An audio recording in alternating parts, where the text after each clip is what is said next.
Bapa, Anak, Roh Kudus, kami datang kepadamu di pagi hari ini memohon belas kasihan-Mu. Kami bersyukur atas segala rahmat, berkat, dan pemberian-Mu. Terima kasih ya Tuhan untuk segala kebaikan-Mu. Hari ini kami mau belajar dari firman-Mu, merenungkannya, memikirkannya, dan berkomitmen menjadi pelaku firman. Tuhan tolong kami, Tuhan kasihani kami. Baik kami yang mendengarkan maupun kami yang menyampaikan firman-Mu. Berkati, pimpin, sertai kami. Di dalam nama-Mu, ya Tuhan Yesus, kami berdoa. Amin. Firman Tuhan yang kita sama-sama akan gali, temukan prinsip yang penting berkaitan dengan doa. Surat Paulus kepada jemaat di Filipi, pasal 1 ayat 9 sampai 11. Demikianlah firman Tuhan. Dan inilah doaku, semoga kasih-Mu makin melimpah dalam pengetahuan yang benar dan dalam segala macam pengertian, sehingga kamu dapat memilih apa yang baik, supaya kamu suci dan tak bercacat menjelang hari Kristus, penuh dengan buah kebenaran yang dikerjakan oleh Yesus Kristus untuk memuliakan dan memuji Allah. Ayat-ayat ini secara mudah untuk kita pahami, tetapi konteks dan alasan kita berdoa perlu kita ketahui. Paling tidak ada beberapa hal yang kita perlu klarifikasi terlebih dahulu. Apa itu doa? Apa tujuan kita berdoa? Mengapa kita berdoa? Bagaimana kita berdoa? Apa isi doanya? Dan apa hasilnya dalam doa kita? Paling tidak ada 6 pertanyaan itu menjadi sebuah konfirmasi kepada kita. Apakah kita tetap berdoa seperti yang dituliskan dalam 1 Tesalonika 5 ayat 17. Tetaplah berdoa. Apa itu doa? Ada banyak orang berdoa. Agama manapun mengajarkan untuk berdoa. Ada yang hanya repetisi kata-kata yang sudah biasa dilakukan. Ada yang berdoa dengan meniru orang lain berdoa. Ada yang berdoa dengan panduan, entah kitab sucinya, entah bukunya, entah liturgika gerejanya. Ada yang berdoa sekali-sekali saja. Jadi apa itu berdoa? Berdoa itu berbicara, berinteraksi, berkomunikasi dengan pihak lain. Pihak lain itu pasti yang lebih tinggi dari kita, pasti yang melampaui kita, pasti yang tak terbatas, yang bisa mengetahui segala sesuatu. Sehingga kalau kita berdoa, kita tahu persis kita sedang berbicara kepada Allah, pencipta langit dan bumi. Kita bukan sedang berbicara kepada sesama, bukan sedang berbicara kepada bawahan, dan bukan berbicara kepada sesuatu yang tidak hidup. Ini perlu dan penting kita konfirmasi di dalam keyakinan kita. Lalu yang kedua, apa tujuan kita berdoa? Ada orang berdoa untuk minta berkat. Ada orang berdoa untuk minta perlindungan. Ada orang berdoa untuk bersyukur. Ada orang berdoa untuk mendapatkan keuntungan. Tapi juga ada yang berdoa untuk menunjukkan diri sudah dekat dengan Tuhan. Diri sudah hebat. Jadi tujuan berdoa menentukan nantinya alasan berdoa. Yang ketiga, mengapa kita berdoa? Mengapa kita berdoa?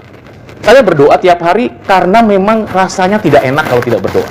Saya berdoa waktu mendapatkan berkat makan minum dengan tradisi makan pagi, makan siang, makan malam. Maka sebelum menikmati berkat itu saya berdoa. Mengapa saya berdoa? Saya dipandu, dituntun, diarahkan di dalam liturgi gereja saya. Mari kita berdoa, maka semua akan berdoa. Jadi mengapa kita berdoa? Apakah kita berdoa karena ritualitas keagamaan kita? Apakah kita berdoa karena need kita sendiri yang belum tercapai?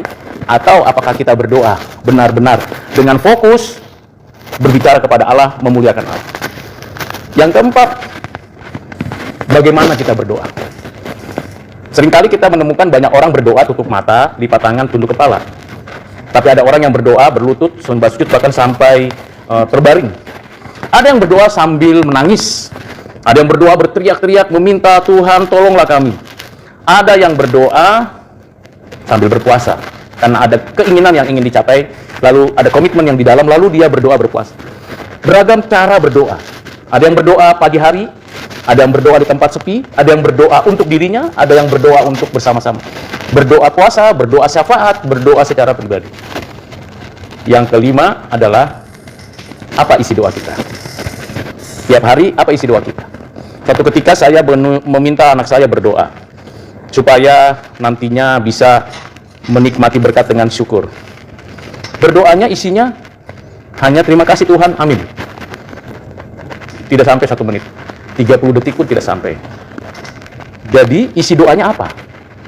Bagaimana supaya isi doa kita itu memiliki sebuah kedekatan dengan Tuhan, bukan mengumbar pengetahuan, pengalaman kekristenan kita. Ada orang yang berdoa, begitu hafalnya ayat-ayat Alkitab, lalu kemudian dalam setiap doa dia kutip satu ayat, dia baca ayat itu, lalu kemudian dia sampaikan. Fine-fine saja. Tapi persoalannya adalah, apakah teks ayat itu pada konteksnya didoakan seperti itu? Nah, ini yang menjadi persoalan. Isi doa kita. Dan terakhir, hasil doa. Hasil doanya seperti apa? Kalau rasa-rasanya belum tercapai, kita terus berulang kali. Bahkan kita ingin orang lain juga mengalami dan memahami keadaan kita, lalu dia minta, tolong doakan saya, sekarang kondisinya begini. Tolong doakan di tempatmu, karena situasi saya sedang menghadapi begini. Jadi hasil yang diharapkan itu adalah sesuatu pencapaian dari apa yang didoakan tadi, kontennya tadi. Nah, dengan 6 hal ini, Ibu Bapak silakan mengkonfirmasi sendiri, merefleksikan sendiri. Apa itu doa? Apa itu tujuan berdoa? Mengapa berdoa? Bagaimana cara berdoa? Isi doa kita dan hasil doa kita. Nah, dalam ayat yang baru saja kita baca, kita menemukan prinsip-prinsip tersebut. Yang pertama di ayat yang ke-9 dikatakan, inilah doaku.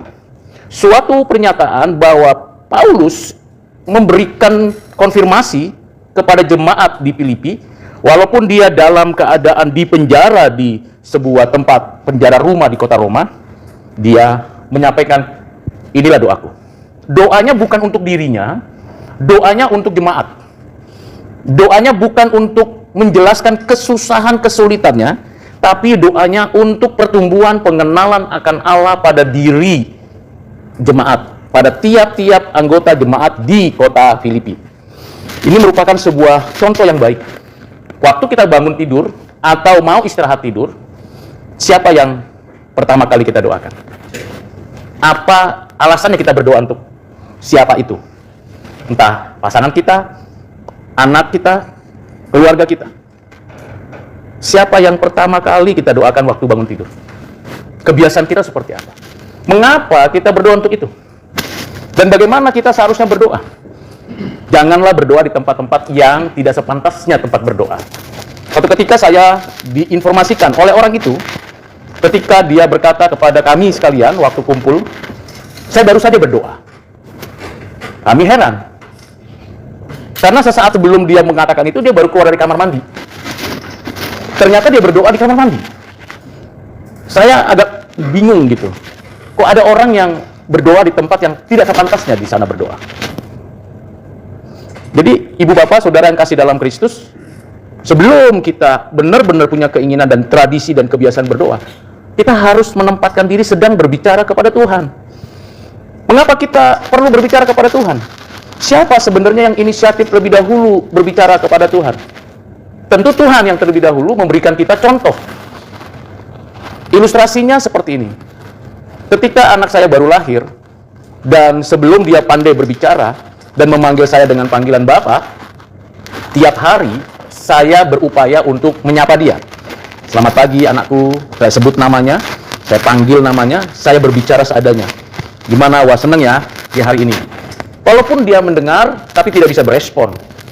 Paling menangis kalau basah, atau dia akan menyampaikan gestur tubuh yang senang, dan sesuatu yang lain. Jadi saya yang berinisiatif berbicara dulu, lalu kemudian nanti setelah ada proses pertumbuhan, bagaimana dia mendapatkan tiap kata, huruf, kalimat itu di dalam pikirannya, diolah, lalu mulailah dia berbicara kepada saya. Pada usia tertentu, 1 tahun, 2 tahun mulai berbicara, mulai lancar, mulai ngobrol dengan saya. Nah, kalau kita pakai ilustrasi itu yang sederhana ini, maka sebenarnya yang mendorong kita untuk berbicara kepada Allah adalah Allah sendiri. Di dalam suratnya, penulis Ibrani di dalam pasal 1 ayat 1 mengatakan Allah berulang kali berbicara kepada manusia. berbicara kepada manusia supaya manusia juga didorong, diberikan contoh bagaimana berbicara kepada Allah. Nah, ini penting. Jadi kita bisa memulai berdoa karena kita tahu bahwa Allah kita adalah Allah yang berbicara, bukan Allah yang pasif, bukan Allah yang membiarkan dan mendiamkan segala peristiwa yang ada, tetapi Allah yang aktif, yang inisiatif, yang bergerak, yang dinamis, yang memberikan hidup dan kehidupan. Bapak Ibu Saudara yang kasih dalam Kristus, kalau kita memperhatikan itu, maka apa yang dilakukan oleh Rasul Paulus kepada jemaat Filipi, inilah doaku. Jadi Rasul Paulus bukan hanya sekedar berdoa, tapi ingin menunjukkan, inilah doaku.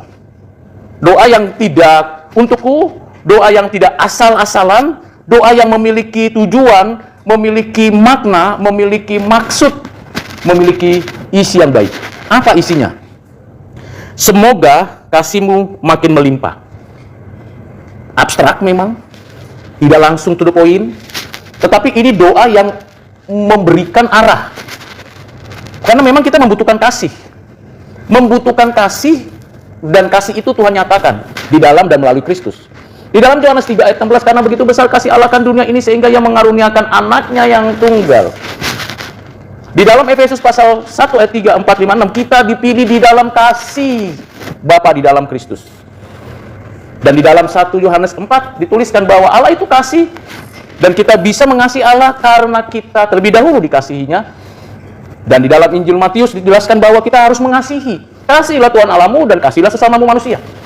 Dengan penekanan seperti ini, kita mengerti dan memahami betul bahwa apa yang disampaikan Rasul Paulus untuk mengatakan semoga kasih-Mu melimpah, bahkan bukan hanya melimpah, tapi makin melimpah. Ini tidak mudah. Tak usah melimpah. Sederhana mengasihi saja sudah sulit. Ini kan membangun sebuah dorongan untuk kita sadar betul, kita memahami betul keadaan kita. Introspeksi diri, menyelidiki hati. Benar nggak kita sudah penuh dalam kasih? Benarkah kita benar-benar hidup di dalam kasih? Jangan-jangan kita hidupnya munafik, fanatik. Jangan-jangan kita tampilannya seperti sumringah, seperti seorang artis yang keren, tapi kedalamannya seperti Tuhan katakan kepada ahli-ahli Taurat, hatimu penuh seperti kuburan, bau busuk, dan tulang-tulang yang berserakan di hati. Kasih itu tidak mudah, simple untuk dikatakan, complicated untuk dilakukan. Berapa sering kita tidak melakukan itu? Hubungan kita dengan teman, saudara, keluarga, orang dekat, bahkan orang yang tidak kenal, apakah ada kepenuhan kasih dalam hidup kita? Tiba-tiba kita naik kendaraan, ada orang yang langsung menyalip kita. Apa yang pertama kali keluar dari mulut kita? Simple untuk bilang kasih. Aku mengasihimu.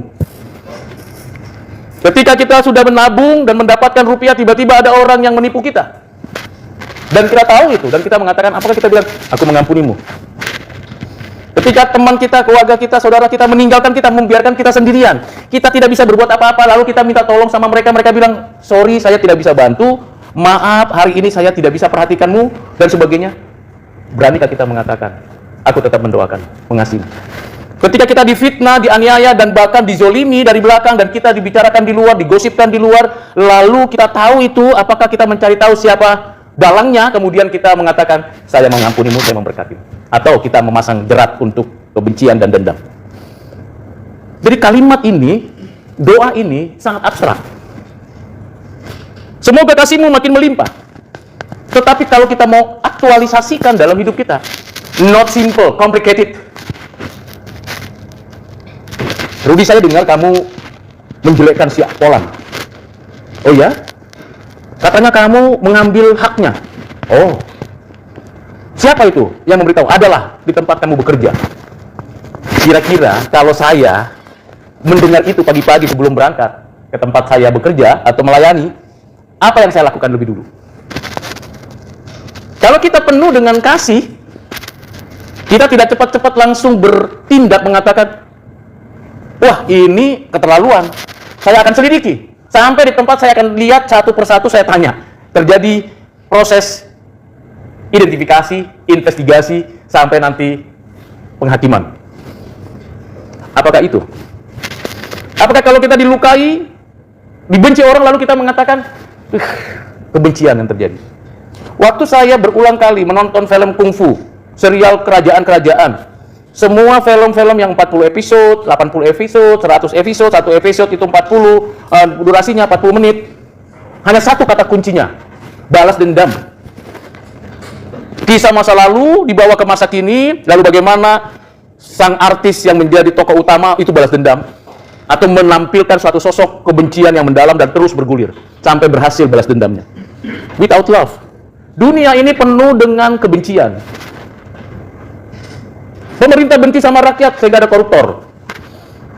Pemerintah tidak memperhatikan rakyat sehingga tidak ada kesejahteraan. Pertalite menjadi Pertamax. Korupsi di mana-mana. Dui fungsi ABRI mulai diaktifkan dengan strategi yang berbeda. Ini tidak ada love. Tidak mencintai rakyat. Apa yang kita lakukan? Revolusi? Demonstrasi? Itu sebabnya Rasul Paulus meminta kepada jemaat Filipi dalam keadaan dia di penjara, semoga kasihmu melimpah. Tapi melimpah seperti apa? Dikatakan melimpah dalam segala macam, dalam pengetahuan yang benar dan dalam segala macam pengertian. Kalau kita berdoa, maka doa kita harus benar. Harus benar. Jangan salah. Isinya bagaimana supaya doa kita benar? Tentunya kita perlu banyak belajar dari firman. Tentunya kita perlu banyak belajar dari para teolog atau hamba-hamba Tuhan yang sudah setia melayani Tuhan. Kita perlu banyak belajar berbagai pengetahuan iman kita. Kasih, pengetahuan, dan aktualisasinya. Kalau kita bilang, aku mengasihi, tapi pengetahuan kita tidak benar tentang kasih, itu bisa menimbulkan kompromi dan demi kompromi dan terus kompromi. Suatu ketika seorang mahasiswa bertanya kepada saya, Pak, Bapak tidak mengasihi kami. Kenapa? Nilai kami semua di bawah nilai yang seharusnya. Seharusnya Bapak kasih aja nilai bagus-bagus semua. Toh, kami orang Kristen semua. Kami bukan tidak orang Kristen. Saya mengatakan ini adalah pembelajaran. Ini adalah akademis. Bukan di gereja, bukan di sekolah minggu, bukan di rumah. Ini di kampus. Maka semua proses pembelajaran itu ada ukurannya. Ada rubriknya. Ada ketentuan jawabannya. Ada objektivitas di mana kita bisa menyelesaikan semua soal. Jadi kalau memang saya mengasihi lalu memberi nilai dan tanpa diuji, dan kalau diuji juga anggap itu sebagai bagian daripada proses saja, tapi tidak dinilai dengan hasilnya, maka apa gunanya belajar dan apa gunanya kuliah? Apa gunanya studi? Tapi kan Bapak orang Kristen. Bapak harus mengasihi kami. Jadi konsep kasih itu seolah-olah tidak berkaitan dengan pengetahuan yang benar. Seakan-akan kasih itu harus tunduk pada keinginan manusia. Kalau tidak cocok dengan saya, tidak bisa saya terima, maka seharusnya saya bisa cocok, bisa terima semuanya. Saya bilang itu tidak benar. Kasih seperti itu membuat kompromi dan menimbulkan perbuatan-perbuatan dosa yang berikutnya. Masakan orang yang terus serius belajar, nilainya 90 sama dengan orang yang tidak menjawab pertanyaan, nilainya tetap 90. Itu bukan hanya bicara tentang ketidakadilan, tapi berbicara tentang pelecehan kasih. Nah, seringkali kita kan seperti itu. Maafkan aja lah, dia kan orang berdosa, kita kan orang berdosa, sudahlah, kita mengampunilah. Benar, tapi keadilan, kebenaran harus ditegakkan. Yang salah tetap salah. Kita tidak boleh mengatakan dengan suatu pernyataan-pernyataan yang membuat orang tetap tinggal di dalam keberdosaan karena kita punya reason bahwa itu kita sedang mengasihi dia. Tidak bisa. Justru kalau kita mau mengasihi orang itu, kita harus berikan teguran dengan pengetahuan yang benar, dengan pengertian yang tepat, sehingga orang itu keluar dari kungkungan hidup di luar kasih. Justru karena kasihlah Tuhan menyerahkan anaknya. Bukankah dengan mudah Tuhan mengatakan, ya sudahlah, ini sudah berdosa. Yang ini saya pisahkan ke sana, yang ini saya pisahkan, tidak perlu kematian anakku. So simple, tapi tidak ada pembelajaran apa-apa, no meaning dalam bentuk kasihnya. Itu sebabnya Rasul Paulus mengatakan, semoga kasihmu makin melimpah dalam pengetahuan yang benar, dalam segala macam pengertian. Makin melimpah, makin tahu, makin penuh kasih, makin ngerti hidup ini. Ibu bapak, saudara yang kasih dalam Kristus, sekali lagi tidak mudah untuk melakukannya. Lalu bagaimana kalau kita mau melakukannya? Apa yang kita dapatkan atau apa yang menjadi pembuktiannya? Pembuktiannya apa kalau kita penuh dengan kasih? Paulus mengatakan 3 hal. Pertama, kita mampu memilih yang baik. Jadi kalau kita penuh dengan kasih, kita mampu memilih yang baik. Ayolah friend, malam minggu ini kita ke Dugem. Kita minum-minum lah, kita lepas lah. Sebentar lagi kan kita libur juga. Ayolah friend, kali ini sajalah kita lihat gadis-gadis cantik yang ada di sana. Ayolah friend, kita minum vodka, brandy, dan yang lainnya. Ayolah. Mau? Yang anak muda? Dan orang tua juga kadang-kadang mau juga. Jangan berpikir nggak ada orang tua yang seperti itu. Dan jangan berpikir itu hanya laki-laki, perempuan juga ada. Kalau kita penuh dengan kasih yang melimpah, kita bisa memilih. Ini tidak baik. Ini tidak benar. Ini menjatuhkan saya.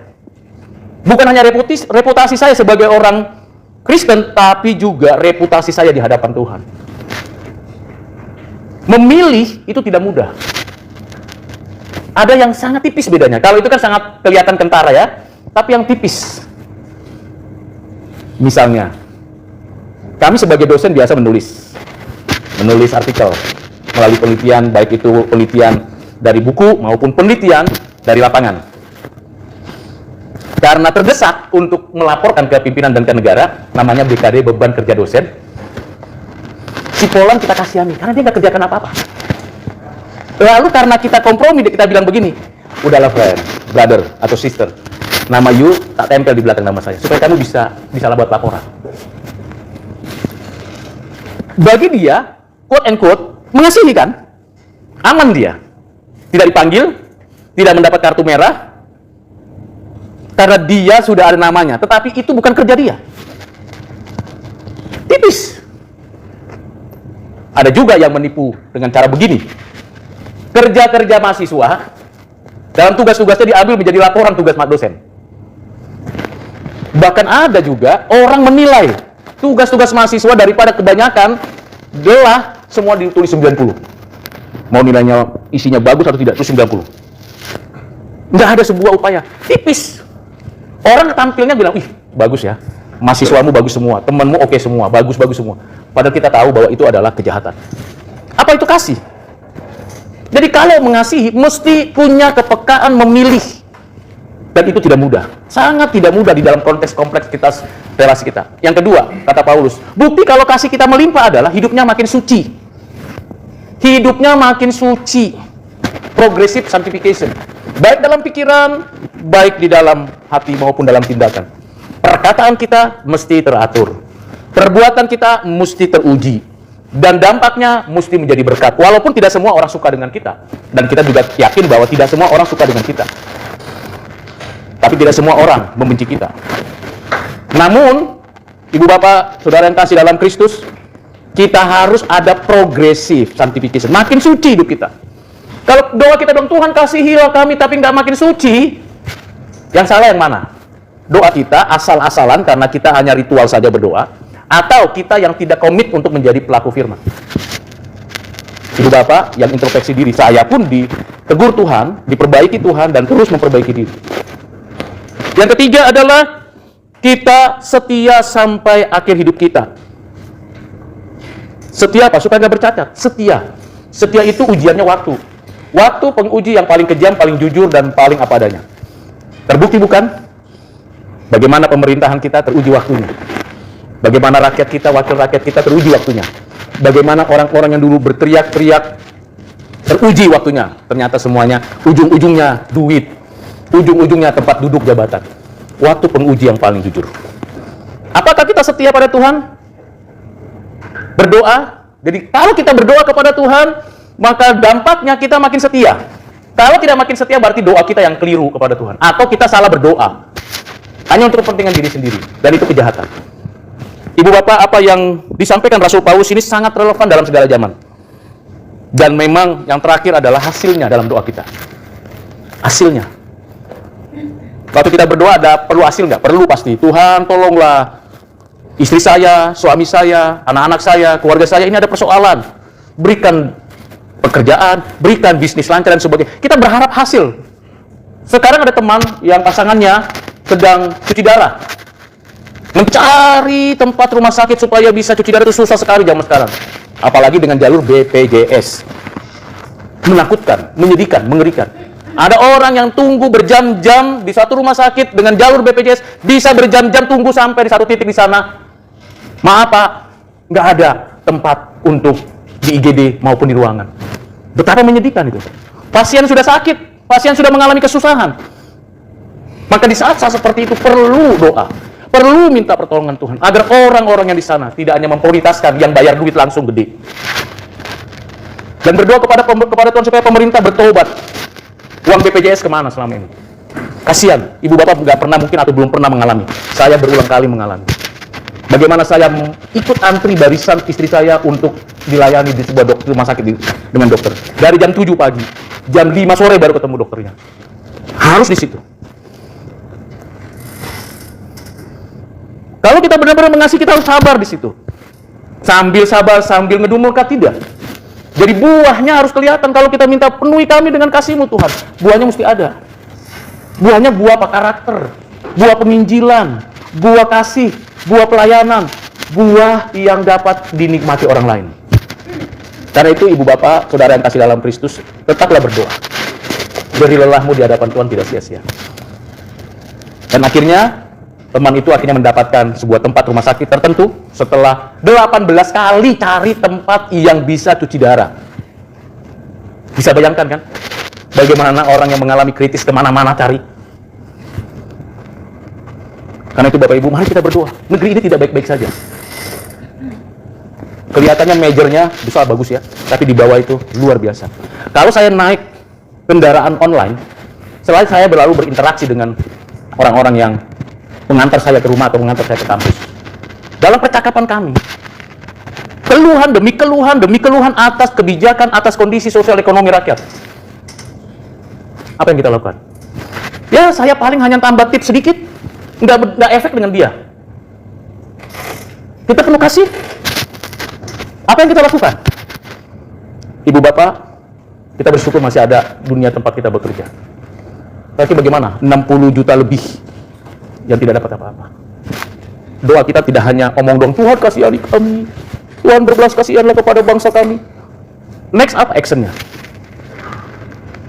Dosa jauh-jauh kemana-mana, lihat keluarga kita masing-masing. Dosa jauh-jauh kemana-mana, lihat teman kita masing-masing. Mungkin ada pergumulan masing-masing ini, kita nggak tahu. Bisakah kita berbagi? Itu buah doa kita. Saya pun belajar, ibu bapak pun belajar. Tidak ada yang sempurna, tapi kita berjuang untuk itu. Mari kita berdoa. Bapa di surga, di dalam nama Tuhan Yesus, terima kasih ya Roh Kudus yang memberikan kepada kami firman dan yang memberikan hamba-Mu yang terbatas menjelaskannya. Kiranya Tuhan menolong kami untuk penuh dengan kasih, melimpah dengan kasih, dan ajar kami untuk tidak berpura-pura atau membiarkan hidup kami di luar kasih. Ajar kami mendapatkan pengertian dan pengetahuan yang benar supaya kasih-Mu melimpah dalam kami, dan mampukan kami menjadi pelaku kasih-Mu dalam keseharian kami. Ya Tuhan, kasihanilah kami. Inilah doa dan permohonan kami ya Bapa. Berkatilah kami. Dalam nama-Mu Tuhan Yesus kami berdoa bersyukur. Amin.